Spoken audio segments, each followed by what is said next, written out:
Hi, I'm GNT and today we are going to develop our jump using some plyometrics drills. A lot of people have been asking me how I can jump as high as I can. The simple answers are the repetition of jumps I have done, improving the technique of my jump, and developing the muscles I use when I jump. Now, normally I would jump in and go straight to the more advanced drills, but I'm going to work on this from the ground up, literally.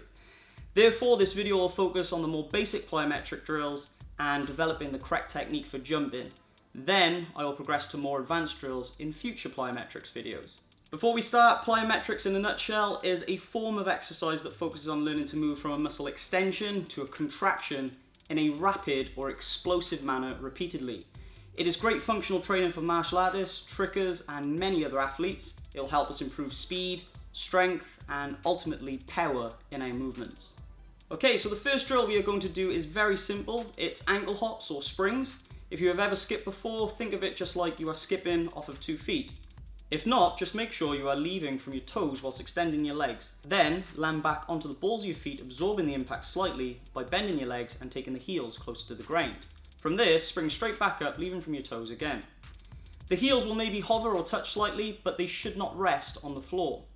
When doing this drill, try to stay roughly on the same spot, work on a nice rhythm, and try to stick to it. As you get more confident on the 5th one, do a bigger spring by pushing through the toes harder, and as you do so, swing your arms and drive your shoulders up to gain even more height. Now that we can control our jump on the spot, it's time to spring forwards and backwards. To do so, jump a small distance forwards by bending your legs, extending through the toes while swinging the arms, and drive your hips forward to move in that direction. Now when jumping forward, we would usually focus on using our shoulders, hips and knees to get a lot more distance, but since we are only jumping a small distance and springing back, we don't want to create too much momentum and struggle to get back. When you land forward, spring straight from the balls of your feet and drive your hips back to the position you roughly started in. Your aim is to spring back and forth comfortably with no hesitation. A great way to show control and precision with the drill is to jump into and back out of a ring. If you don't have one, using the line on the floor, taping a box, cross, or putting something else down will easily do the same job. When you get comfortable with a small distance, use your shoulders, hips and knees as previously mentioned to go further and make it more challenging. It shouldn't be your max distance though, as you will struggle to get back to where you started. We will work on that separately though in a future video. Anyways, next is to jump to the side of you and back to the start position using the same technique, but obviously driving sideways instead. When you get more confident, use your ring or other marker, start from the side, jump inside and to the opposite side. Then repeat the other way back and so on. If you can spring each time, then great. If not, work on getting to one side, stop, and go again when you are ready.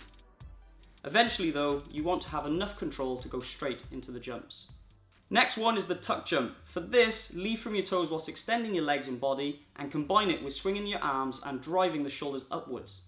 Then drive your knees up to get even more height and into the tuck position. Knees can go on the inside or the outside of the arms, it is down to preference. However, I recommend doing both as they will help with different positions and moves in martial arts, tricking, and so on. As you come down, reach for the floor with your legs and land on the balls of your feet whilst bending the knees to absorb the impact and to land safely in control. Try to stay roughly on the same spot so you know you can control your body to go directly upwards and back down.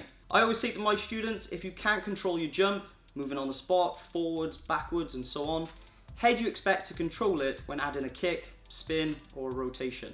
Anyways, when you are confident and can control the move, spring directly to another tuck jump. I recommend bursts of 5 or 10 when you get more advanced. As for repetitions and sets for each exercise, that's up to you.